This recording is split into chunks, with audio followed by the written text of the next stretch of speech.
Hello, fellow nerds, and welcome to Our Nerdiest Thing. Today we have a very special guest, author Raven Kennedy. Raven is an international best-selling author who writes in a range of genres, including fantasy, paranormal, contemporary, dark romance, and rom-coms. Whether she makes you laugh or cry, she loves creating worlds and making characters you can root for. She's a California girl born and raised, drinker of tea, and lover of dark chocolate.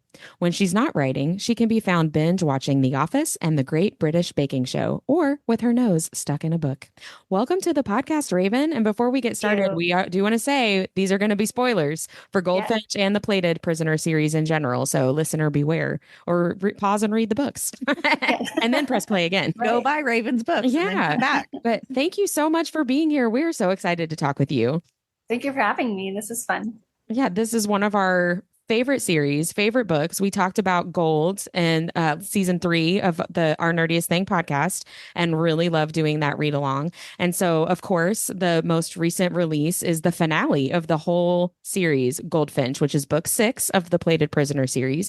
And I would just love to know, what has it been like to finish Aaron's story, to be able to not just finish it for yourself, but to also see it finished for your readers, that whole complete experience for your readers. What has that been like? Yeah, it was well, while I was writing it, I felt like a lot of pressure to get it right. But and then, I finished writing it back in April was when I was done. And so then I had time to kind of just sit with it, and it was still just mine. So I kind of got to mourn it and like private. And then, it just released a few weeks ago, almost a month ago. So yeah, seeing it go from like just kind of waiting, anticipation, seeing if people are going to like it, and then seeing now like the reactions and what people are saying. And yeah, it's still a little bit surreal because I'm not sure that it's fully sunk in that I'm like done. And yeah, it still makes me sad. Like I still get emotional when I remember like, oh, I'm not writing her ever again. So remembering there's not another book. Yeah. So it makes me sad, but then I'm so glad because I did exactly what I set out to do. And I gave, Aaron and Slade their happy ending, which they deserved after 6 books. So it's like bittersweet. So you said that you have been sitting on it since April. Was that because you were picked up by the new publisher, or do you normally give yourself that amount of time when you're done? No, like as an indie, you finish it, you edit it in like 2 weeks, and then you turn it right out. Right. That's what I thought. Yeah. Yeah. So it was purely because by then I have Penguin in the UK. Mm-hmm. They picked it up like right when I was finishing Glow, and then Bloom picked it up like right when I was writing Gold. I think that's the timeline. So yeah, they need time to print the books so that they're ready on release day to ship out and that they're all at the bookstores. So yeah, they have obviously Trad Pub is just different than the indie world. They need time to do all those things, whereas indie is just print on demand kind of thing. So yeah, they that's why it was such a gap. Right. Yeah. Well, and how exciting too. Bloom has been really smart about the authors that they're picking up right now, because every time there's a new announcement, I'm like, oh, good for them. Yeah. Good for them. Right. Yeah. Really they found their niche, I think, for sure. Yeah. Well, that's the thing. I mean, Plated Prisoner was like my baby because I started indie. It was completely mine. And then I am grateful for like the publishers for picking it up. And like Bloom is really unique because they will let indies like keep their digital rights, and they'll do the print rights only, which is really nice because it can be scary for an indie or a hybrid author to make that transition. So it's kind of like the best of both worlds. I still get to have my Plated Prisoner in like KU for the US, but I have a publisher to get it in bookstores. Right. And that's where I found it at first, was on KU. Yeah. I picked up the first book and I was like, oh, what's this? And I had never seen and still haven't seen another Midas retelling yet. And I got to say, I don't think anyone's going to be able to beat it even if they try. Yeah. No. That's I was talking about yearbooks in therapy today, and my therapist said, "Tell her I said congratulations." I was like, "I'll be sure to let her know that." But that's one of my favorite things about the story is just that twist on the Midas retelling, and you focus so much. I mean, obviously on Auren, she's the main character, but also I think a major theme that stands out to me is just the theme of personal growth for all of the characters, but especially for the female characters, for Auren as the main character, but also for Melina and for Rissa. We see these secondary characters kind of over the course of these 6 books have these huge character arcs and growth stories. And I just wondered how much for Melina and for Rissa did they, as characters, kind of reveal their stories to you over time as you were writing the books? Or did you have kind of an arc in mind for them when you introduced them in the first book? Yeah, so that's a good question. So Melina, I always planned to do hers because I kind of wanted to do like this juxtaposition of Aaron and her because they, Mhm. were at their base of where they start in the series. They're kind of in similar situations, really, both Yeah. like trapped by the same guy, but very different personalities and very different outlooks and reactions on how they deal with that. So I always wanted to show her. I didn't expect that I was going to be able to dive as deep as I did with her, I guess. But as soon as I like wrote her first chapter, I think was it Glint or Gleam? One of the I think it was Glint. I lose track with all the G's, but I just loved writing her. I just loved her immediately because I kind of like to peel back the layers on people when you show them as an antagonist and be like, okay, well, why are they like that? And Yeah. what justifications do they have in their mind for behaving this way, reacting this way? So yeah, she just surprised me with how close I felt to her, I think. Um, because you can go both ways when it comes to like abusive situations and manipulations and being used and all of those things. Whereas Aaron had a really warm heart, Melina turned cold, and that was just her way of protecting herself. So yeah, I loved her. Rissa, no, I never expected to write a POV for her. But again, I was always the whole series obviously is about women empowerment, right? So yeah, she just was a strong personality right from the beginning. Like as soon as Aaron chucked a book at her head, like I was like, oh my God, I love this girl. Even though again, she was like an antagonist in the beginning.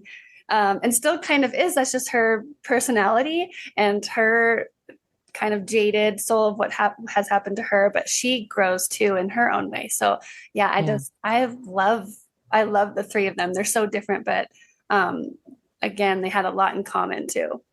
I love too how Osric scares everybody, but he is terrified of Rissa. Like Yeah. he's terrified of her. Like she Right. gives him a look at some point and he's pretty much like, yes, ma'am. So Yeah. sorry. And They're she's the only one that could do that to him, I Right. think. Yes. 100%. Yeah, they're like my favorite couple. I feel like Osric and Rissa. I love them so much. Dare I say as much as Slade and Oren? I don't know if that's an unpopular opinion or not, but I really love them and think that they have a lot of hmm, really good spice. I was trying to think of a better way to say that, and I was like, you know what? I'm just gonna go for it. They're sexy. Yeah, Yeah, they're they just have good chemistry. That was just walk on the page chemistry. I didn't plan them, and it just happened. And then yeah, I was so lucky because Osric ended up being one of my favorite people to write. yeah. He's such a good character. And that's what He's I love about this whole series. You're writing these background characters. They're not really background characters. You come right. to love them and know them just as much as the main couple, the main characters. And I love that in a story. And speaking of good chemistry, one of my favorite parts of the entire book is Emily and Ryle. Uh Right, right. yeah, just like that immediate like, ooh, what's going on with that person over there? But Yeah, I'm gonna pretend like I don't like them, even though I kind of do. I love that kind of instant connection. yeah. And can I dare to hope that maybe there's a little bit of story for those two characters? Or is that just wishful thinking on my No, I part? definitely left myself room to do that on purpose.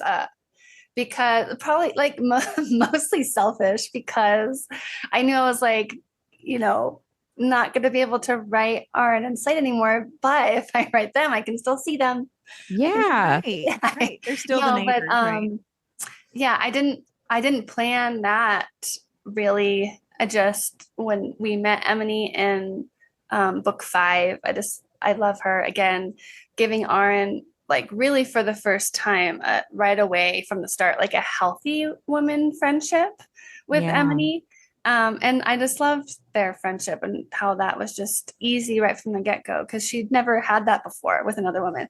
Like Lou is arguable because at first she thought they were, she was captured and enemies. So that kind Sure. of thing.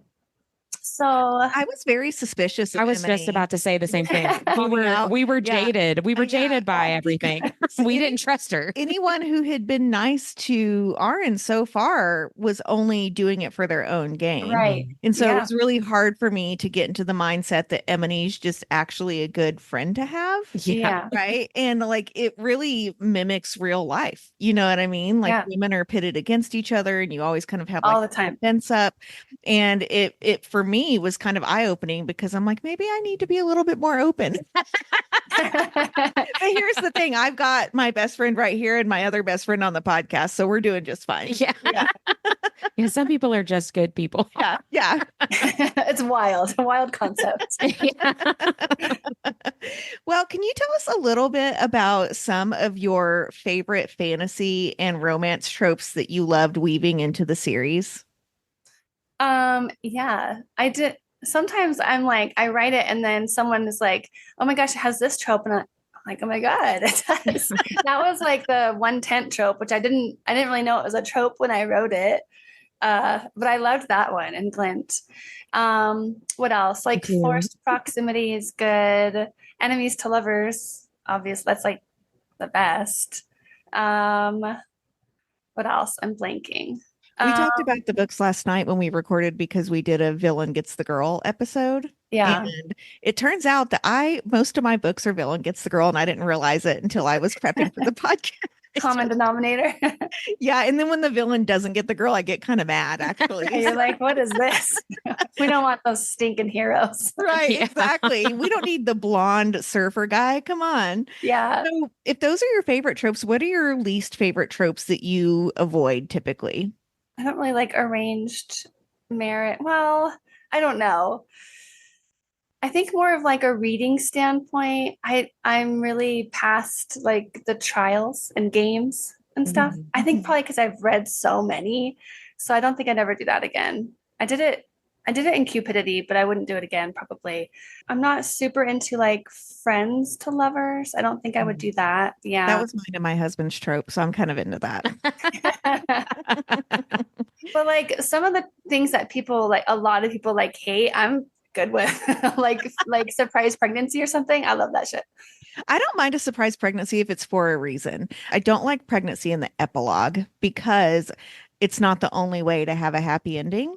Right. And, I don't like that that's just like, well, if they're going to be happy, they must have children. Like, Right. that No, woman I would not prefer it have like kids.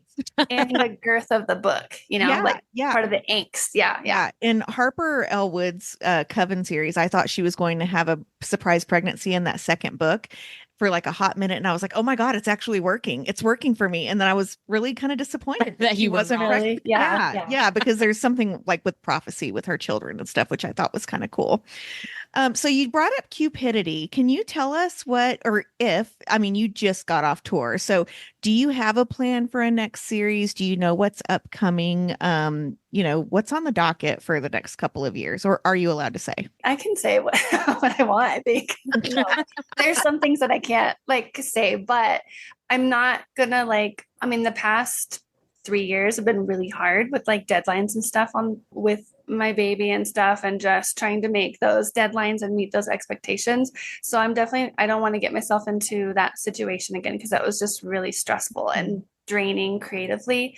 But yeah, I am writing like impossible. Hopefully it'll happen if the story's there. But yeah, like a Riot and Emily thing I would love to do. So I'm just kind of giving myself like space to do that and see if, just what happens. Right. And then I am writing something new. that I can't talk about. But We won't tell I'm anybody. It's okay. this isn't being broadcasted. Yeah, No, it's just us. I'm so excited about it though, because like 5 years, I haven't done anything else but played a prisoner, Right. Yeah. and so like to start something new It's is like just leaving a job that you really liked for a job that you're more excited about. yeah, Like it's good, right? it's like starting that same feeling of when I started Guild. I Right. get that Right. feeling again, like that rush of, oh my gosh, this is new and shiny and exciting, and nobody knows about it yet, and there's no pressure. Um, and I can do anything with it because, can make your own rules with your own book. So, Right. Yeah. Right. yeah, I'm excited. Well, and so Cupidity is a why choose, right? I have to admit, I Yes. own that huge omnibus, and I don't, it's like sprayed edges and it's so pretty. And so Yeah. I haven't opened it because I don't like it's a trophy. So I need to read it on KU. But I love that it's a why choose. And Slade and Aaron were definitely very monogamous. So do Yeah. you have a preference on what you like to write or why you decided to go with a monogamous relationship after reading or writing Reverse Harem for so long? Yeah. That was my first series. My first book was Signs of Cupidity. Um, that was just I think it depends on the character. So her whole backstory, for me, it can't just be like, I'm just going to write this genre just because. Like, it has to make sense. Her character being a Cupid, being like, giving everybody else love and never having any for her own, it just made sense to give her multiple mates. Mhm. And like that wouldn't have made sense for Aaron. So I like to do them all. I think it just has to make sense with the character. And yeah, I don't like to feel like I can't write something just because of a certain expectation. I want to do what Right. I want. And I think it shows in your writing, like that Hmm. you're not just kind of like, writing to the fans, like you're writing for things for the characters, which I really enjoy. It And makes a better story it and a better does. reading It experience. does. Yeah. Thanks. That's my goal. I always try to like, stay true to the characters. Hmm. Yeah. For sure. Well, we're going to go into our nerdy and dirty speed round. These are just some fun questions, and we want you to answer with the first thing that pops into your head. Okay. Okay. So, what is your zombie apocalypse plan? Oh my God. I'm such a prepper. Like okay, well, look, I grew up California, right next to the San Andreas fault line, lived there like a very long time. So, and when I was little, my dad was a firefighter. So we grew up having earthquakes and aftershocks, and, he would have to leave, powers out, your water could be turned off. We always grew up with like, you have to have disaster supplies because we had Right. earthquakes. So that's carried over Oh, into wow. my adult life. So I always have, I mean, I've moved from California now to Colorado, and it snows here, which Mhm. but I'm like, what if there's a blizzard? I can't I Right. Yeah. so yeah, I prep. I have food. You So had we're to coming to you in the event Yeah. because me and Whitney don't prep for shit. Say we have to make it all the way to Colorado, though. I mean, prepping these you have to questions took a prep. while. Right. Like, what if, yeah, what you never know what if I something's gonna happen, like I know. zombies. Now, I will say we have a lot of tornadoes here Mm. in our area. And so when my babies were little, I always kept an extra, like a case of water and formula down in the basement because Yeah, my fear was always that we would get stuck down there. Right. yeah. But now that they're not babies anymore, I'm like, we'll be fine. Fend for yourself. No big deal. I'm the one that would put like cans down there and no can opener. So like we would be stuck, but Right. like not be able to get Trying anything to open. gnaw on it. Yeah. Yeah, exactly. I'm So sure it's fine. yeah, Yeah. right. So speaking of food, what is your favorite guilty pleasure food? What's not my guilty pleasure food? No, I'm a big like sweets person. It's terrible. I love pasta. Like a good Alfredo is Hmm. um chicken pot pie I love. But like yeah, dessert, um like a brownie with like peanut butter chips is one of my Oh favorites. my gosh. Mm. I think we need to So go good. make that after this. That sounds great. Yeah. Who is your celebrity crush? I think still like Aragorn when he's like shoving up in the double doors. Yeah, Like, The giant exactly. doors. Yeah. love Yeah. him. And you're like, wow, look how well he opened those. Good It's so boy. good. Such a good move. Did you fan cast Love it. for Slade and Aaron? Do you do that when you write your books? Do you like picture them as celebrities? I do not. Never. Yeah, it's funny. I always have to picture someone in my head. Do Like if you? I'm getting really into a series, I have to like really stop and think about who I'm picturing. Otherwise, like it doesn't make sense to me. Do you Hmm. do that? Sometimes. Sometimes. So I have like one actor that I really like. Henry Cavill? No, no, Pedro Oh, Pascal. that's right. I Yeah, love she's a him. Oh, favorite girl yeah. for sure. No, But I see, mean, I can't picture real people. I have like a very like I have them in my head. And so yeah, I can't line them up with real life person. Well, and your series has some amazing fan art, which makes it a little yes. Yeah. bit Oh my easier gosh, too. You yes. have like some amazing artists that you've worked with. So, what TV show or movie do you quote most often? Do I quote most often? Mhm. Oh my gosh. Well, my family, we always like binge watched Home Alone, just the first one when like Mhm. Christmas time. So I probably know that whole movie by heart. I definitely know like Dumb and Dumber. That's my favorite Yes. movie of all time. Is it really? Yes, it I is. love that. And all the time we look at each other and we go, big gulps, huh? Yeah. Well, Yeah. see you later. See you later. No, we could probably quote that entire movie, which, but yeah, I think those two probably. Now, Oh, have you Pride and watched? Prejudice. I love that Oh, one yeah, with of Kira. Yes. course. Yeah, Have my you favorite. watched Home Alone with your oldest yet? Yeah. Okay, because I remember it was around the same age that I watched it with mine, and I remember being like, this movie's kind of messed up. Like when you watch it with your I kids, you're like, oh my gosh. And I remember looking at my daughter and being like, if you ever talk to me like that, I will do more than leave you at home. Like, yeah. do not talk to me like that. You know you've like turned the corner when you start taking the parent side in a I movie. know, right? Yes. You're like, what a little punk. I saw Yeah. that about Mrs. Doubtfire. Like, you know, you're an adult when you understand the The mom mom. and like Yeah. why she was so mad Right. at Robin Williams' character. Yeah. And then her, ex-husband was essentially kidnapping the children every day. Right. Yeah. So, Not Raven, cool. have Yeah. you ever had a ghostly encounter or do you believe in the paranormal? I definitely believe in the paranormal. Here's how crazy I am. Okay, I'm just gonna get into it. I think that energy, like people's energy, are very important. And I think mindset is very important. I think you can open yourself up to a lot of things in the universe. Um, and that I've always felt like I had to be careful because I'm also a chicken. So like I Me listen, too. you can be there. I don't want to see you. I can't. And so yeah, I do believe in it, but I feel like some people can take on that responsibility and some people should not. And I am the latter. I You're like, relate. we can both live here, but don't talk to me. Yeah, Yeah. don't. I'll leave you to you and you leave me to me. Ignorance is bliss. Yeah. It is.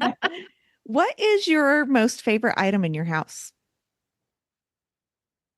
Oh my gosh, I don't know. Probably, well, if I was still writing like a mad woman every moment of the day, I would probably have said my ice machine because that's what got me through writing the last 3 books and like postpartum and anxiety and all of that. But I've been off of ice since I finished. So Well, now it's almost like PTSD if you chew it. Like you get like anxious because you have like a deadline. Like it's almost like the I think Pavlov response it to was, ice. yeah, I always had that anxiety, always writing me for like the last 3 years, honestly. And it got made worse when I got pregnant and then the postpartum stage and the really bad deadlines.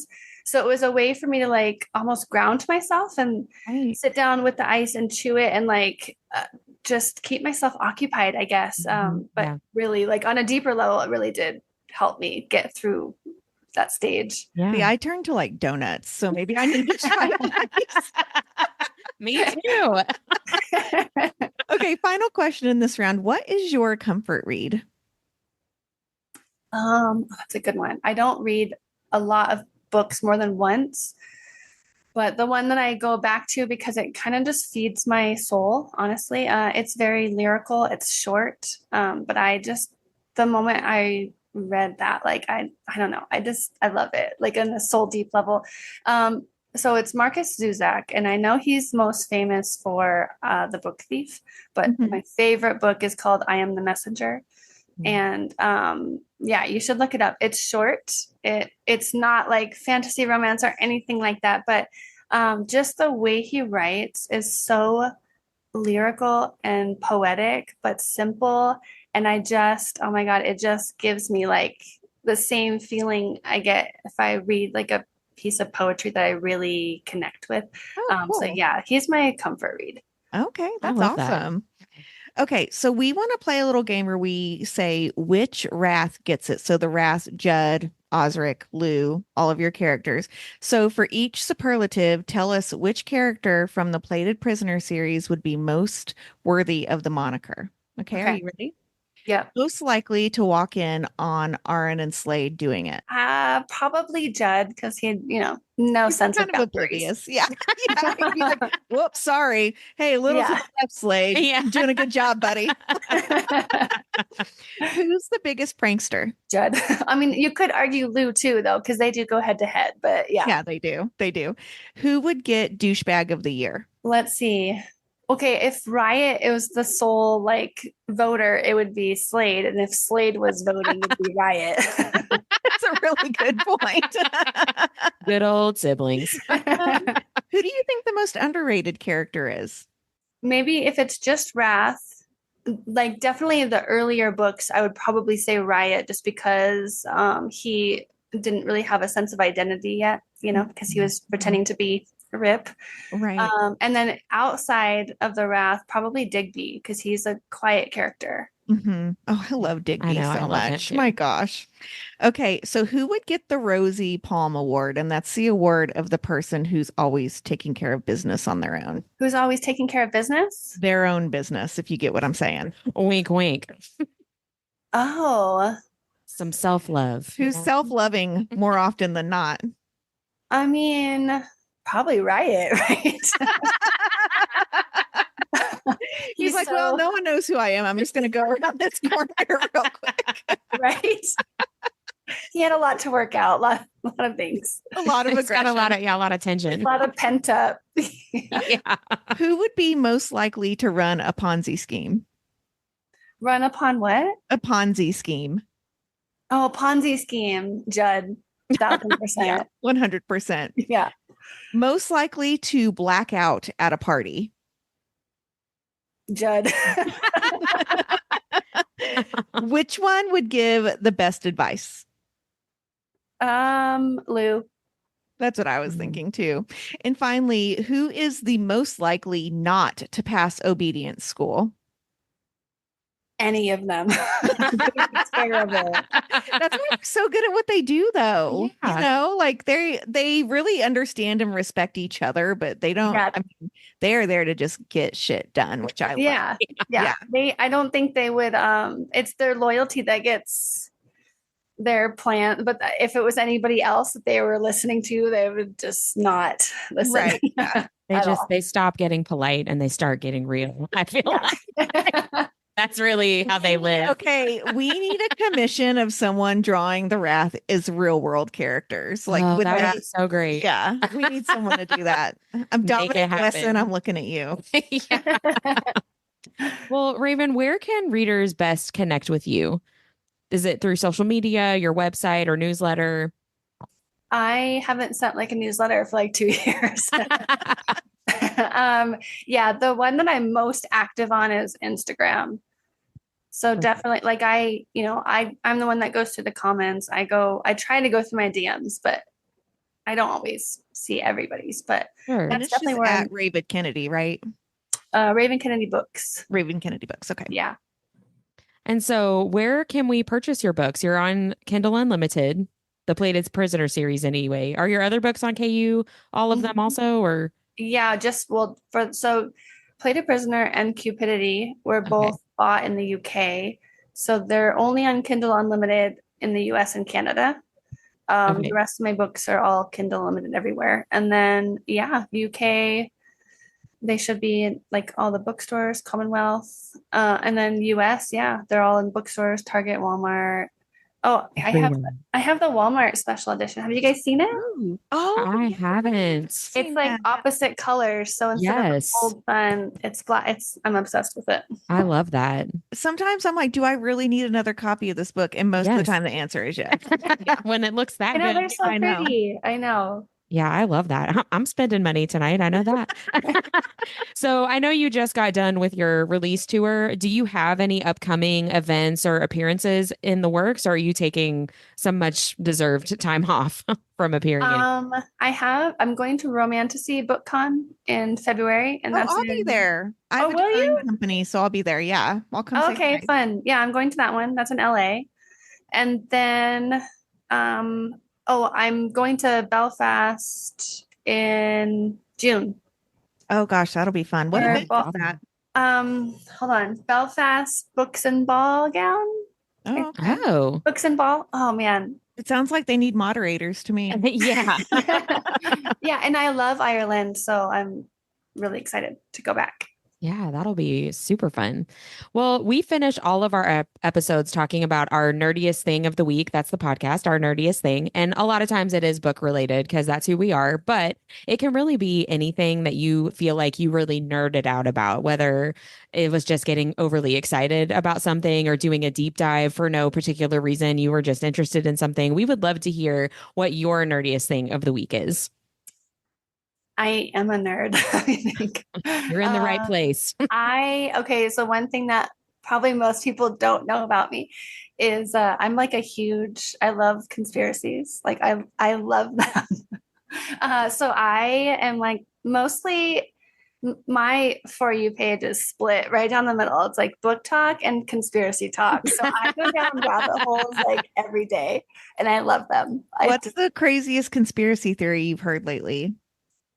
Um, I love the like Tartaria conspiracies. Have you ever heard of those? I don't know what that is. No. Tell us everything. Like there used to be like an old very advanced civilization over the whole world. Okay, like Atlantia almost, that type of thing. Yeah, and like that's why some structures are very similar all over the world that you find, like pyramids and certain depictions that are similar, everywhere. So things like that. I love that one. Yeah, I'm like, when does something though go from theory to conspiracy? Because I Right. feel like that's more of a theory because sometimes conspiracy can have like a negative connotation, right? Yeah, it does. Yeah. And so that sounds like a really cool theory to me because I think that we are egocentric to think that we are Mhm. the first ones to do this right. Hmm. Thank you. I agree. Or to think that we're doing it right at all. Yeah. There's a lot of conspiracies that I don't think are conspiracies that I think are real. So yeah, Yeah, like but I agree. I love them. Yeah. Yeah, Did I you love ever that. watch Midnight Mass on No. Netflix? So there is a woman that starts to figure out that there's like vampires on this island, and she's a, Oh. a physician, and she talks about how the guy that kind of invented washing hands got put into a mental institution because everybody thought he was crazy, and he died from an infection from someone not washing their hands in the mental Wait, institute. is this real? Yeah, in real life, That's a they real talk story. about it on Yeah. the show, but it's a real story. And she talks about how everyone said he was fucking bonkers for saying that you should wash your hands. He would deliver babies, and like Mhm. his like mortality rate with his patients went way down, and then everyone thought he was nuts, so they locked him up and he died. Isn't that nuts? Yeah, Yeah. but I mean that they thought he was A crazy, conspiracy right? theorist. Yeah, like Yeah. why would we wash our hands? That sounds insane. Right. Like, What well, a look waste at of how good wine. many like women used to get locked up all the time. For And they would say that hysteria. they have, yeah, hysterics. Like Yeah, I will just Mhm. tell you, I got cussed out by a guy in traffic the other day. Like he was just like riding my tail and came up behind me and like flipped me off and said all kinds of mean things. And I gave him a thumbs up and told him he was doing great. And then my daughter, who is 17, I looked at her and I was like, and women are emotional. Right. right. I was like, Yeah. I've not ever screamed at anyone in traffic, like not No. one single Same. time, Yeah. So yeah, Yeah, that argument, I mean, I could go blue in the face over that one. that's a whole other podcast That's a episode. whole other podcast. We'll schedule it before we get off the Okay. call. Okay, will you DM me what that thing is called again? I want to look it up. I totally will. Okay, yeah, because Yeah. I'm super into that. That sounds cool. And Yeah. now, like, this is what I'm going to do with my evening instead of doing work like I should be. Yeah, I get my people like also invested in conspiracies and then, drag them right down with me. Well, what's interesting is the whole gold story is kind of a conspiracy. 100%. If you think about it, like Midas has convinced the whole world that he has the gold touch, right? And if anyone says anything different, he just has them killed, right? Right, So, right. yeah, Everybody you kind thinks of wrote they're a crazy. conspiracy. Yeah. Yeah, 100%. Well, like you said, conspiracy, you attach that to something and it has a negative connotation. They do that on purpose to discredit whatever people Right. are saying. 100%. Yeah. Well, I'm excited to look into this. Yeah. That's a great nerdiest thing. It is. Yeah. Well, we would talk to you for hours and hours and days, but we will not keep you any longer. It has been so much fun to talk with you. Thank you so much for coming on the podcast and just chatting with us. It's been truly a delight and like the highlight of my whole life, maybe, if I'm being honest. Thank you for having me. It was fun. I'll bring my Walmart version of Goldfinch to LA to be signed. Okay. Deal. Thank All you right. so Thanks much. so much, Raven. We'll see you Thank soon. you guys. Bye. Bye. Like what you heard in this episode? Follow Our Nerdiest Thing on Instagram at instagram.com/Our Nerdiest Thing or Facebook at facebook.com/Our Nerdiest Thing. We love hearing from fellow nerds. Email us at ournerdiestthing@gmail.com.